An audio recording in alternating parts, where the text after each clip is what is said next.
विधानसभा दो तरीके से चलती है, एक नियम से चलती है, एक परंपरा से चलती है, प्रेसिडेंस से चलती है। ताज़ा एग्जाम्पल सबके सामने है। राहुल गांधी जी के मामले में बहुत ज़्यादा चुस्ती दिखाई और उतनी सुस्ती कंवरलाल जी के मसले में दिखाई। राहुल गांधी का मसला जो एक मानहानि का नॉर्मल केस था और जिसमें सही रिप्रेजेंटेशन भी नहीं हुआ और उसमें सजा हो जाती है, जो कि एक्सट्रीम सजा थी। किसी भी जुर्म में कोई एक्सट्रीम सजा हो, उस लेवल का मामला था। उसमें आपने 24 घंटे के अंदर, पहले उसको सजा होती है, उनको सजा होने के बाद में 24 घंटे में उनका कार्रवाई हो जाती है, निलंबन कर दिया जाता है और फिर उनके ऊपर मकान भी खाली कर दिया जाता है। इनके केस में आज 25 दिन हो गए, 23-24 दिन इनके आदेश को हो गए। हाई कोर्ट ने डिसीजन ले लिया, क्रिमिनल ऑफेंस है, 27 से ज़्यादा मुकदमे हैं और क्रिमिनल ऑफेंस के अलावा राजकार्य में बाधा का अलग है। उसमें हाई कोर्ट ने सजा दे दी। पहले लोअर कोर्ट ने सजा दी, फिर डिस्ट्रिक्ट कोर्ट ने सजा दी और फिर हाई कोर्ट ने सजा दे दी। सुप्रीम कोर्ट ने सजा को बरकरार रख दिया। कायदे से तो जिस दिन हाई कोर्ट ने सजा दी थी उसी दिन इनका निलंबन हो जाना चाहिए था, उसी दिन इनको डिस्क्वालीफाई कर देना चाहिए था। लेकिन आप इंतजार करते हो कि पता नहीं कोई फैसला फेवर में आ जाए। स्पीकर ने अपनी गरिमा पे भी प्रश्न उठाए हैं। कांग्रेस ने बड़ा आरोप लगाया था, कहा था कि जो देश के कानून मंत्री हैं उनके यहाँ पर साजिश रची जा रही है कि किस तरह से कंवरलाल मीणा को बचाएं। पर अब तो फैसला लिया जा चुका है, तो जो कांग्रेस विरोध पर सड़कों पर उतरने की बात कर रही थी वो तो एक तरह से मुद्दा ले लिया गया है वापस कांग्रेस से। देखिए,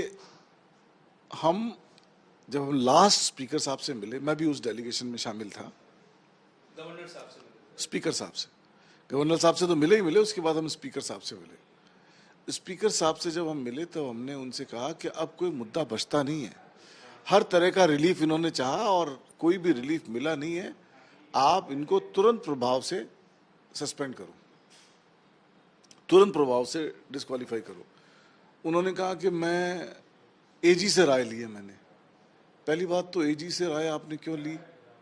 आप स्पीकर हो, स्पीकर की अपनी गरिमा है, आप कानून बना रहे हो, लेजिस्लेचर हो, लेजिस्लेचर के हाउस के प्रेसिडेंट हो आप, आपके यहाँ से कानून बन के इम्प्लीमेंटेशन होते हैं पूरे राजस्थान के अंदर। आप कह रहे हो कि मैं राय ले रहा हूँ कानून की, तो ये एक बड़ा हास्यास्पद मामला था। और आपको शायद अंदाज़ा होगा कि जुडिशरी रैंक के अधिकारी ही सेक्रेटरी होते हैं इसमें विधानसभा के अंदर। तो जुडिशरी तो आपके घर में, आप किससे राय लेने जा रहे हो? आपको जो असिस्ट कर रहे हैं वो खुद जुडिशरी ऑफिसर है। तो आपने बेवजह की इसको डिले करने की कोशिश की। और मैं तो ये कह रहा हूँ, ये इनकी इंटेंशन ठीक नहीं थी। ये तो कल हमारे नेता प्रतिपक्ष टीकाराम जूली जी ने ये स्टैंड लिया कि अब ये नहीं कर रहे हैं।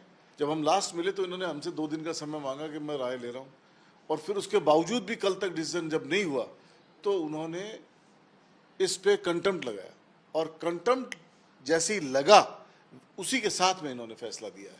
तो मैं ये कह सकता हूँ कि कंटेम्प्ट के डर से इन्होंने ये फैसला दिया, जो एक न्यायोचित प्रणाली नहीं है, एक अच्छा प्रेसिडेंस नहीं है असेंबली के लिए।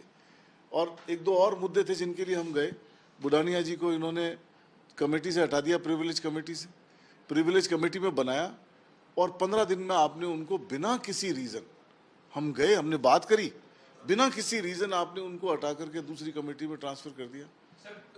अशोक गहलोत के कार्यकाल के दौरान एक मुद्दा सामने आया था डोल का बाढ़ का। उस समय विरोध हुआ था, किस तरह से पेड़ों को उजाड़ने की बात कही जा रही थी। अब जब बीजेपी की सरकार है, भजनलाल शर्मा की सरकार भी इस प्रकार अग्रसर हो रही है कि इस तरफ की वहां पर पेड़ों को उजाड़कर PM unity mall, fintech park, hotels या कई अलग प्रकार के कमर्शियल प्रोजेक्ट शुरू किए जाएं।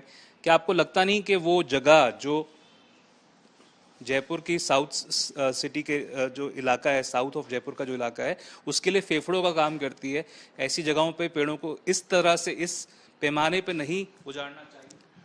मैं जाके आया था, जो धरना दे रहे थे लोग बाग, उनके पास मिलके भी आए। मैं, हमारे नेता प्रतिपक्ष जूली जी और प्रदेश अध्यक्ष डोटासरा जी, हम तीनों ही गए वहाँ और जाकर के पूरा देख के आए। और अफसोस के साथ कहना पड़ रहा है कि न केवल पेड़ों को काटा जा रहा है, अभी तक हिडन एजेंडा समझ में नहीं आया। क्या एजेंडा है? फिनटेक पार्क हमने घोषणा की। कभी भी ऐसा नहीं होता है कि एक सरकार कोई काम करना चाहे और दूसरी सरकार आके उसमें छोटा मोटा परिवर्तन तो करते हैं लेकिन आमूलचूल परिवर्तन कर दे, ऐसा कभी होता नहीं है।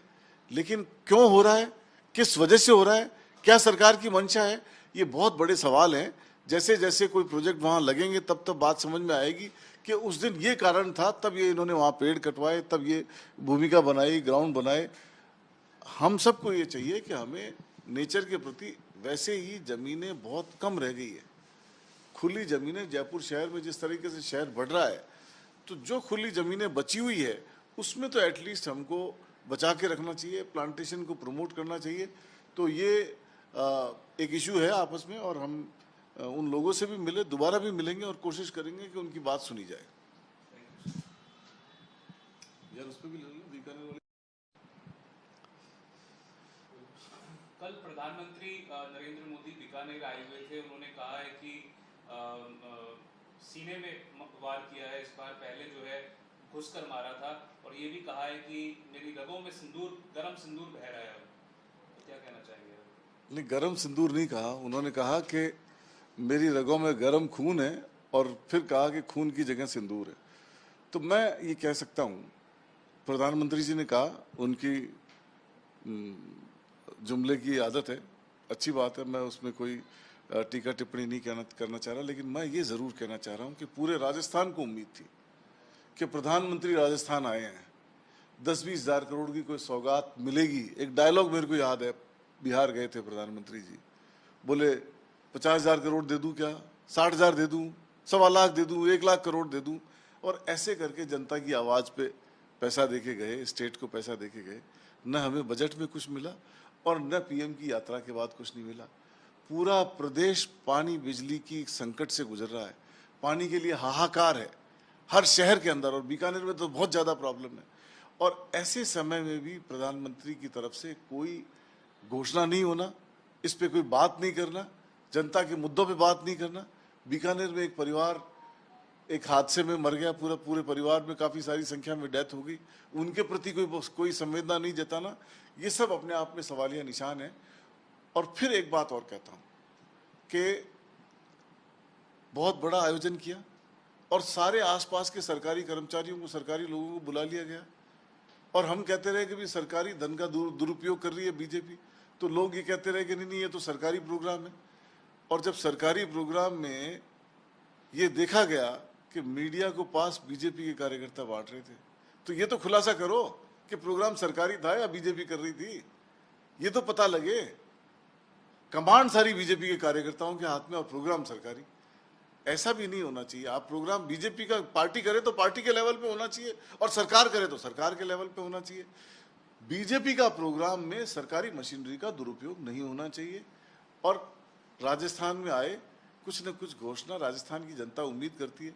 ऐसी भी क्या नाराजगी है राजस्थान से, 11 सीटें हार गए, हार जीत होती रहती है, तो इसका मतलब ये नहीं कि आप कुछ देना ही बंद करो। राजस्थान की जनता को इंतजार था कि पीएम आएंगे तो कुछ न कुछ घोषणा करके जाएंगे।